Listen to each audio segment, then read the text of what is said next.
Boa noite, irmãos. Estamos aqui mais uma vez reunidos para a nossa reunião. Vou começar com a nossa prece. Obrigada, Senhor Jesus, por estarmos mais uma vez reunidos em Teu nome, para dar início à nossa reunião de quarta-feira, nas pegadas do Mestre. Pedimos a Ti, Senhor, que esteja com todos nós, neste dia e sempre. Peço pelos irmãos enfermos, por todos que precisam de ajuda neste momento. Onde quer que estejam desamparados, que a sua presença se faça. Quero pedir também, Senhor, pelos irmãos que nem sequer se lembram do seu nome. Por eles, a gente precisa pedir muito, porque eles estão passando por dificuldades e não se lembram de te pedir nada. Obrigada, Senhor, por estarmos aqui com essa nova oportunidade de aprendizado. Peço pelo nosso irmão Leonardo, que vai fazer o nosso estudo da noite de hoje. Obrigada, Senhor, por tudo que nos deu e nos dá até hoje. Graças a Deus.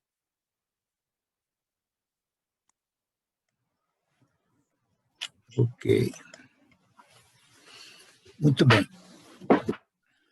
Boa noite para todos, que a paz de Jesus esteja com todos nós. Nessa noite fria, a mais fria do ano até agora, vocês vão estudar conosco Eugenia e Religião, que é a lição de hoje do livro Nas Pegadas do Mestre Vinícius. Deixa eu...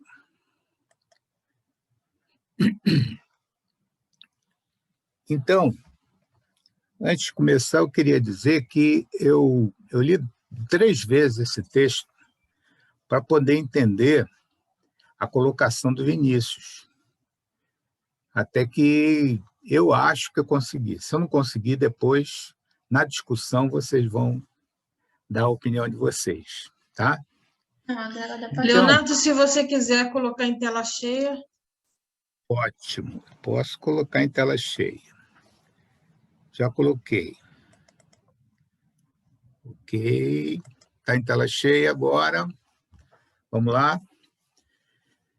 Então, diz o texto seguinte: eugenia é, em resumo, a ciência que trata do cultivo do homem, considerando sob seu duplo aspecto, físico e moral.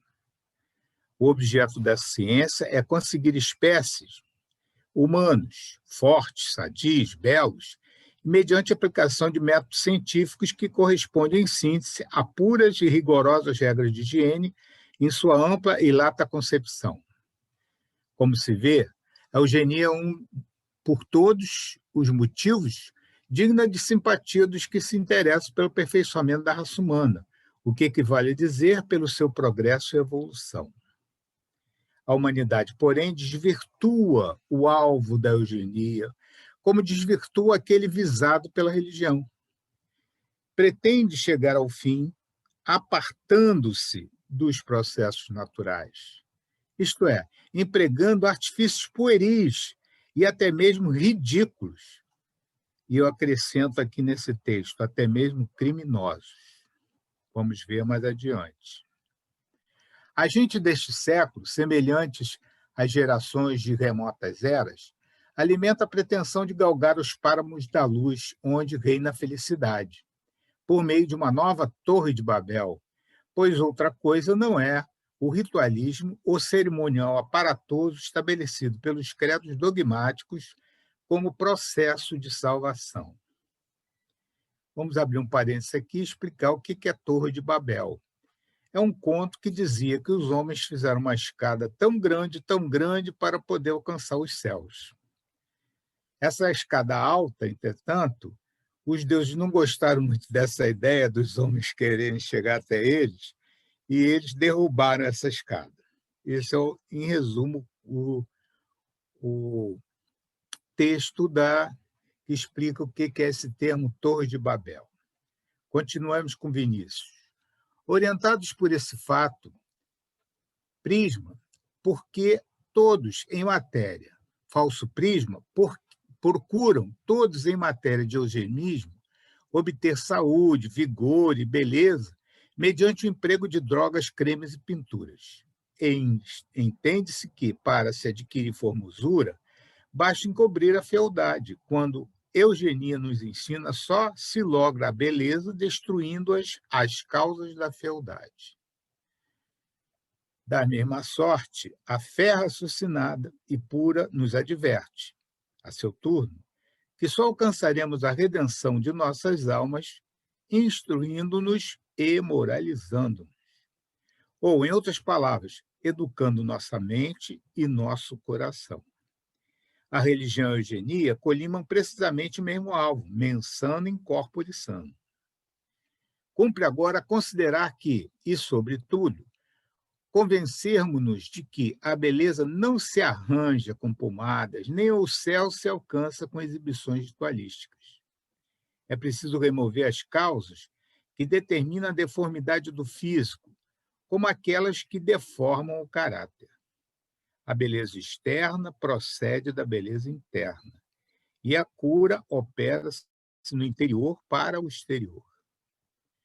É uma ilusão procurarmos esconder os vincos do rosto e os senões do caráter.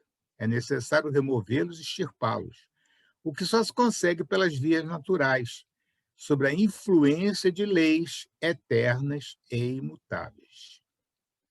A moral verdadeira, pura, tal como exemplificou Jesus Cristo, encerra implicitamente todos os princípios da eugenia, constituindo por si só a força capaz de reformar os costumes, escolmando-os de todas as impurezas, transformando assim essa humanidade enferma, fraca e desgraciosa numa raça nova, sadia, esbelta e bela. A fé salva o espírito e é a mesma que salva o corpo. A fé que aprimora o sentimento e consolida o caráter é a mesma que aformoseia o rosto e plasma na matéria as linhas da beleza. Aqui chegamos ao fim, então, do texto de Vinícius, né? Então, nós vamos entender o que é eugenia hoje. O que significa esse termo? O que está atrás desse termo? E, ao longo da história, o que está atrás desse termo, né? A eugenia também é chamada de eugenismo. Consiste em uma série de crenças e práticas cujo objetivo é de melhorar a qualidade genética da população. Uma das justificativas para a existência da eugenia é de que as raças humanas, consideradas superiores, prevalecem no ambiente de maneira mais adequada. Continuando, o Vinícius cita isso no texto. Lá, as populações, lá na antiguidade, também já pensavam nessa maneira de melhorar os caráteres físicos dos homens, né? Homens mais fortes, né? Então, os gregos, os celtas e diversos grupos de indígenas sul-americanos eliminavam as crianças nascidas com defeitos físicos. Apesar de a prática já existir o termo eugenia, palavra de origem grega que significa bem-nascido, foi criado esse conceito por Francis Galton, em 1883. Vamos dar uma paradinha aqui. Francis Galton, ele era primo de Darwin. E Darwin foi aquele biólogo, geólogo, meio médico, ele parou o meio do curso de medicina, né? Ele correu o mundo estudando a herança biológica, inclusive passou até pelo Brasil, estudando as espécies. Quando voltou à Inglaterra, ele publicou um livro chamado A Origem das Espécies por Meio da Seleção Natural. Então, essa ideia da seleção natural, seu primo Galton quis começar a aplicá-la e criou uma teoria para aplicá-la nos seres humanos, ou seja, fazer uma seleção natural com a espécie humana. Na realidade, Galton procurava manipular a genética humana para melhorar as gerações futuras. Essa era a ideia dele, mas inspirada nos estudos que Darwin fez, né, ao longo da sua viagem pelo mundo. O conceito de eugenia humana teve uma repercussão muito grande nos Estados Unidos. Então, aqui, veja bem, desde lá de Galton, nós vemos que o princípio da eugenia foi deturpado, foi desvirtuado pelo homem. Olha só o que aconteceu. Sendo considerada não só para possibilitar a reprodução de gênios, que era o objetivo de Galton, como para evitar que pessoas consideradas inferiores e indignas de transmitir suas hereditariedades pudessem se reproduzir. Isso é considerado hoje uma eugenia negativa. E isso começou a ser praticado lá nos Estados Unidos, né? Bom, se tem eugenia negativa, o que é uma eugenia positiva? Na verdade, consiste no conceito original, que é incentivar as pessoas consideradas superiores e saudáveis a se reproduzirem. Vejam que aí já está se estabelecendo um diferencial entre os iguais. Quem são os iguais? Nós somos filhos do mesmo pai, que estamos aqui habitando a Terra. Mas essa teoria aí está diferenciando um dos outros. Vamos em frente. A questão foi levada tão a sério nos Estados Unidos que foram organizados concursos em feiras agrícolas e até mesmo em universidades para definir quais famílias eram mais aptas a se reproduzirem. E quem ganhava esses concursos assim, de beleza, de fortaleza, valentia, etc., ganhava uma plaquinha chamada assim, tenho uma bela herança. Em 1907, o estado de Indiana adotou a primeira lei de esterilização compulsória no mundo. Então, se estabelecia a esterilização de homens e mulheres que eram indicados para não se reproduzirem. Veja, tudo debaixo do termo eugenia, hein? Aí chegou Hitler. Ele colocou em prática esses princípios. E ele fez uma eugenia racial. Essa abordagem nazista não se contentou com a esterilização para a prevenção de nascimentos. E milhões de judeus ele exterminou, ele aplicou o extermínio nos campos de concentração do Holocausto. Isso debaixo do termo eugenia. Ele queria que a raça ariana fosse a raça predominante no mundo por ser uma raça de maior qualidade, segundo a cabecinha dele, né? Logicamente, assessorado por uma horda de espíritos ligados ao mal, né? Em 1918, foi fundada aqui no Brasil a Sociedade Eugênica de São Paulo.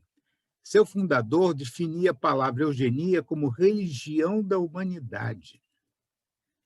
E eu não vou nem aqui falar quais são os médicos de nome do início do século, quais são os filósofos e jornalistas importantes que aderiram a essa ideia, né?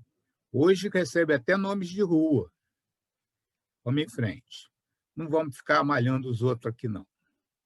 Aí, só para a gente ter uma ideia, o que essa organização aqui no Brasil preconizava, tem vários itens. Eu separei 2.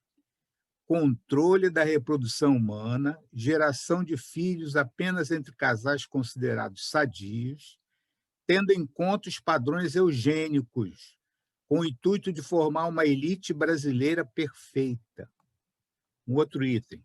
Controle matrimonial, não realização de matrimônios entre raças e classes sociais diferentes. Então, a gente está vendo aí que coisa terrível, né? Agora, a gente pede para que não se confunda a eugenia com higienismo. Muitos autores confundem isso. A eugenia justificava seus fundamentos com base no âmbito genético, da hereditariedade, de boa genética, garantir a existência, a preservação de uma raça humana considerada superior. Já o higienismo fundamentava suas medidas na saúde, alteração de hábitos sociais, de higiene, principalmente nas camadas mais pobres, melhoria da salubridade, né? Construção de canais para escoamento dos detritos, do lixo, manutenção de fornecimento de água adequado, né? Tudo aquilo que a gente discute hoje, né? E que as populações, principalmente as mais pobres, cresceram e não têm acesso. Então, o eugenismo já tratava disso no início do século. Isso é uma influência das cidades europeias que já vinham cuidando disso, né? Porque elas sabiam que a saúde se baseava nas condições ambientais também. Muito bom. Agora, quais são esses princípios eugenistas na atualidade? Ele deixou algum legado? Então, olha só o que nos diz os compêndios. O princípio eugenista, de certa forma, mostra, inclusive, de onde podem ter vindo os ideais de beleza e de perfeição aos quais a humanidade é submetida até hoje, né? Hoje tem muita loja que vende produto para o músculo aumentar, né?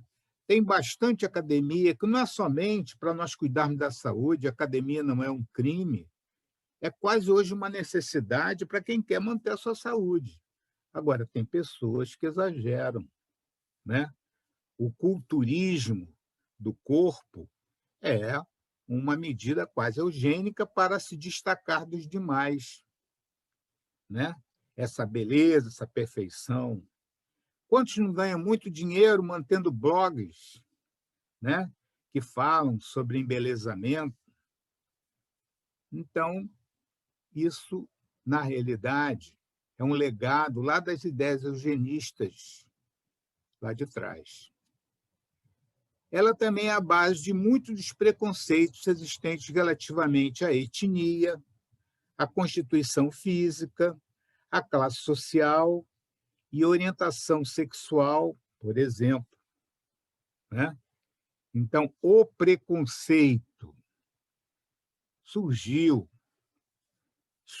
existe, na realidade, por causa da deficiência espiritual de cada um que mantém essas posturas. Mas a quem defenda isso publicamente, isso nada mais é do que ideias eugênicas, né? Defendidas pelos eugenistas do passado.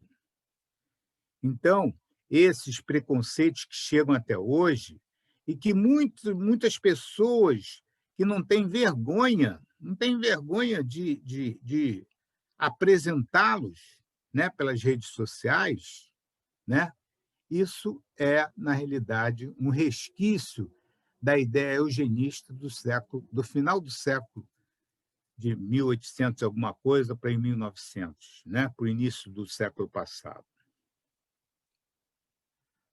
É claro que a eugenia, que foi defendida por muitos médicos e intelectuais, inclusive no Brasil, é realmente uma corrente materialista de purificação das populações. Porque quem pensa em termos reencarnacionistas e quem pensa em termos de continuação da vida não pode defender esse tipo de ideia, né? Alguns, inclusive, dizem que a eugenia de Gaston logo se tornou base científica para toda sorte de racismo, o que é abominável para quem lê e tenta seguir as orientações do Mestre Jesus. Logo ele, que não estava ao lado dos belos, dos fortes, dos vencedores, muito pelo contrário. Felizmente, as ideias de eugenia são combatidas pela ciência contemporânea. Graças a Deus, nós tivemos uma guinada no meio do século passado e criou-se conselhos éticos internacionais que acompanham e proíbem a tentativa de alteração do genoma humano. Há cerca de 3 anos atrás, um médico japonês foi expulso da universidade justamente por ter apresentado uma clonagem humana, segundo os trabalhos dele. Depois viu-se que era mentira. Existem em todos os países leis de biossegurança que tratam a eugenia como uma coisa antiética. Isso já é um entendimento mundial de pesquisadores e juristas pelo mundo todo. Essa ideia está sendo abandonada pelas pessoas mais criteriosas, pelos aqueles que refletem, né, sobre a vida, né? Sobre a ética. Então, e a eugenia está sendo deixada de lado, né? Felizmente. Eugenia desvirtuada, como disse lá atrás o nosso Vinícius, pelo homem, certamente deixou marcas que são completamente antagônicas à moral cristã. Quando o Vinícius falava que muitos itens a eugenia se coadunava com as lições do mestre, vamos voltar lá para ver esse trecho que eu li e reli até poder entendê-lo, não é? Que ele fala assim, ó, a moral verdadeira pura, tal como exemplificou Jesus, encerra implicitamente todos os princípios de eugenia. Os princípios de eugenia é a melhoria do corpo do homem. Agora, como isso ocorre? É esterilizando? É matando? É separando? É com preconceito? Nada disso, né?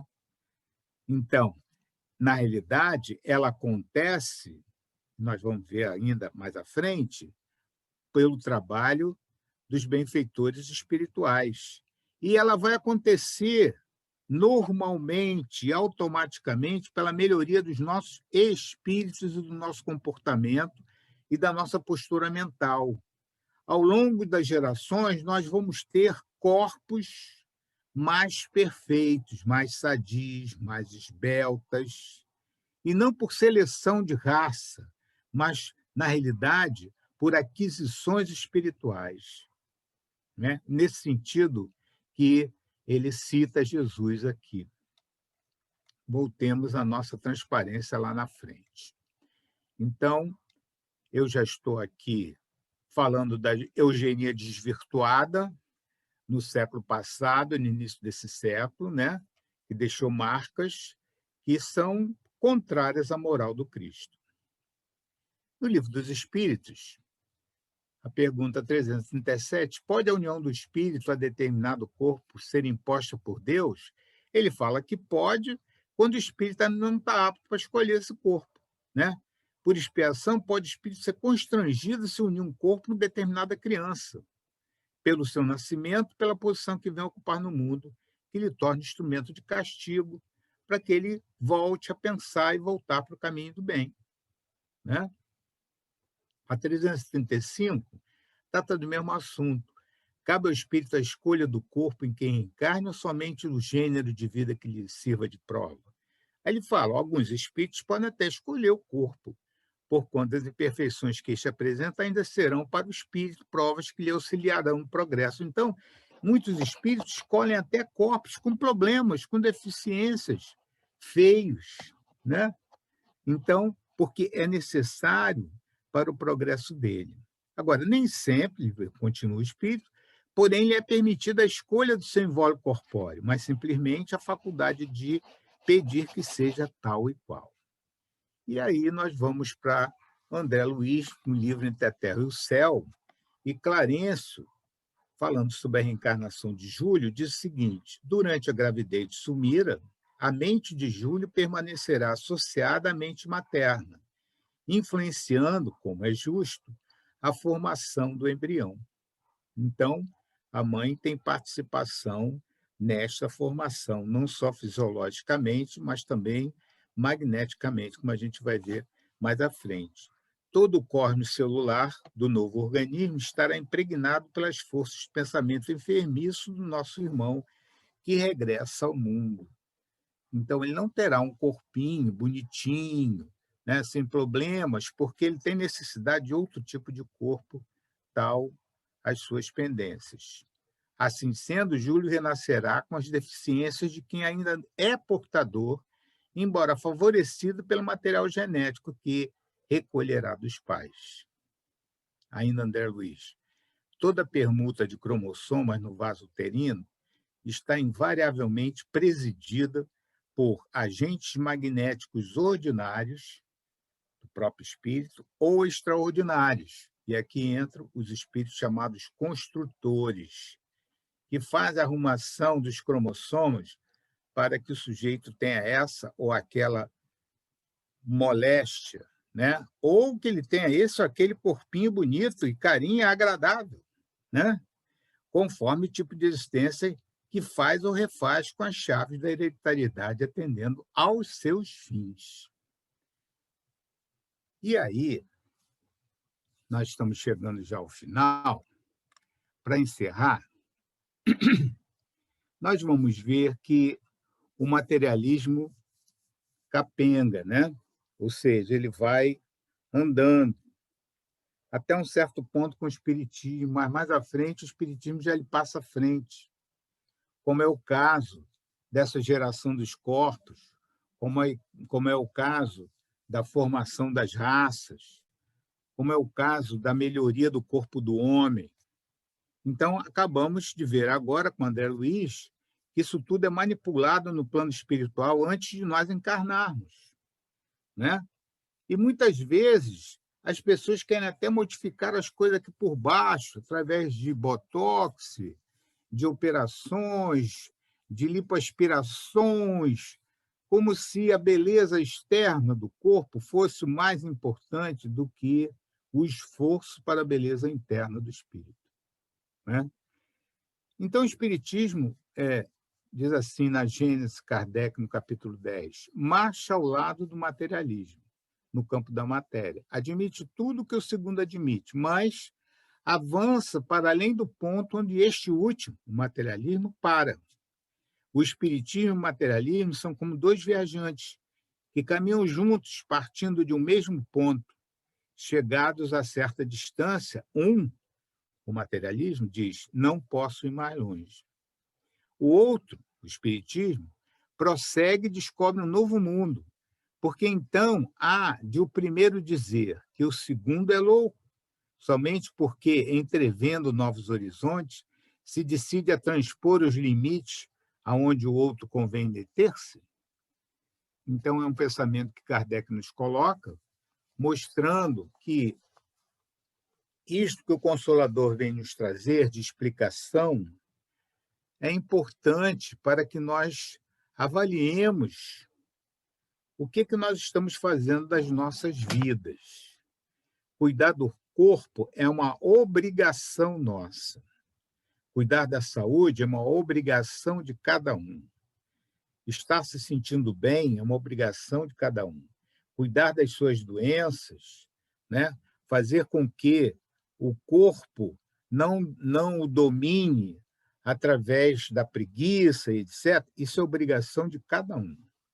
Agora, achar que a sua figura, né, é mais importante que as suas conquistas do mundo mental, do seu mundo interior, do que a sua beleza interior, do que a sua limpeza mental, achar que a limpeza do corpo e o tratamento do corpo é mais importante que o tratamento do espírito, não se coaduna com aquilo que o Consolador veio nos trazer e que Jesus já lá atrás já nos falava sobre isso, não é? Então, essa lição de hoje, eugenia e religião, ele coloca um ao lado da outra e está falando o seguinte: o homem desvirtua os dois, né? O homem, na realidade, desvirtua o conceito de eugenia, que é a melhoria do corpo, que é feita de dentro para fora, como desvirtua também a religião, né? Ou seja, pretende chegar ao fim apartando-se dos processos naturais, isso é, pregando artifícios pueris, ridículos, né? Ele desvirtua a eugenia como desvirtua também a religião, né? Ele acha que ele compra Deus, ele acha que ele faz negociações com os espíritos. Então, são artifícios que ele chama de pueris e até mesmo ridículos. E eu acho que é isso que nós tínhamos para apresentar na noite de hoje. É lógico que vocês ainda vão discutir, né? Ainda temos tempo, só são 8h23, ainda temos bastante tempo para a discussão. Eu faço a prece final. Você faz a prece final. Então, vamos orar e pedir a Jesus o seu apoio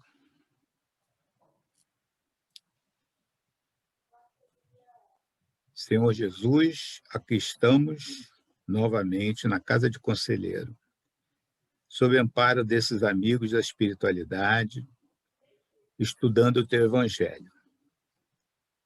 Ajuda-nos, Senhor, a compreender a necessidade que temos de cuidar dos nossos espíritos, tendo como ferramenta esse corpo para o qual também devemos ter cuidado. Mas que o mais importante é que nós mudemos a nossa vibração mental para melhor.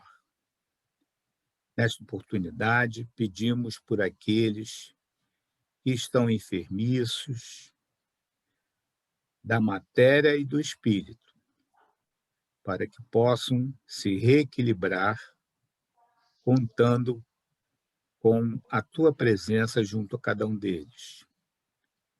Que nós também possamos, Senhor Jesus, mentalizar os nossos amigos e entes queridos que já estão na espiritualidade e enviar para eles esta sensação de paz que nos invade nesse momento, no momento em que nos aproximamos do teu evangelho.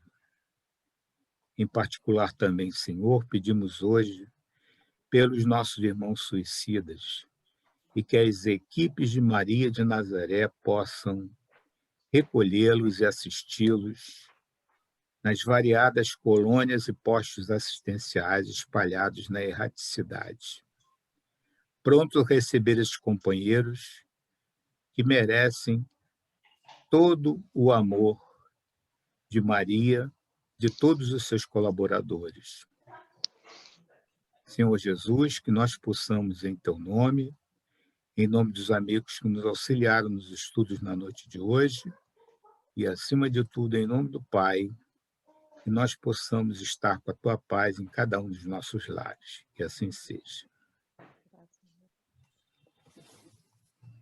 Muito bem. Com a palavra, todos. Pra gente. Eu fiquei pensando, enquanto você estava falando, Leonardo, sobre isso, assim, no momento em que a gente está vivendo, né, as pessoas estão muito isoladas, e a transformação que a gente tem visto muito no rosto das pessoas. A gente, quando encontra as pessoas na rua e vê a foto das pessoas, às vezes, no Facebook ou no WhatsApp, a gente, às vezes, percebe assim que não é a mesma pessoa, é como se não fosse a mesma pessoa. Eu tenho percebido isso por causa dos filtros que tem hoje em dia para as fotos. Então, hoje em dia, você muda os cílios, muda a face, coloca batons, coloca um cabelo diferente. Esses filtros mudam totalmente a pessoa, rejuvenesce totalmente o rosto. Então, quando a gente encontra a pessoa na rua, a gente pensa, nossa, mas como fulano está envelhecido, como é que ele está totalmente diferente, como é que mudou tanto. Aí eu fico pensando que isso também, se isso também não é uma forma de eugenia também, entendeu? É legados da eugenia. Oi? Legados da eugenia lá do passado. É. Essas pessoas que defenderam essas ideias estão voltando agora. Estão voltando agora para a rede social, dando supervalorização à beleza, à perfeição, etc, etc, etc. Né? É verdade. Assim como muitos espíritas também estão voltando agora. Está todo mundo voltando. Se puder disponibilizar o estudo, tá, para a gente? Tá, positivo. Tá legal. Obrigada pelo estudo. Eu gosto muito de Vinícius porque... Não sei se eu estou com som. Tá. Eu gosto muito de Vinícius porque é atualíssimo, né? É impressionante como Pedro Camargo consegue, hoje em dia, ser tão atual.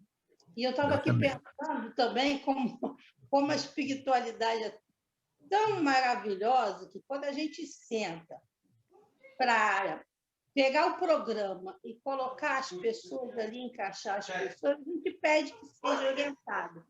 E as coisas se encaixam perfeitamente. Você é um homem da academia, um homem que estuda a vida. Eu não sou mais, não. Há muito tempo eu não sou mais.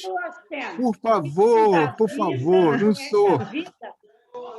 Foi foi muito, casou direitinho, porque você tem condições de trazer conceitos que nós ainda não manipulamos muito bem, não entendemos muito bem. Então, a espiritualidade é maravilhosa. Eles conseguem arrumar tudinho de uma forma assim, bem clara. Muito obrigada. Mas eu tive dificuldade para fazer esse estudo, tive que ler algumas vezes, e depois é que eu peguei o fio da meada que o Vinícius estava querendo falar. Mas essa é a função do estudo.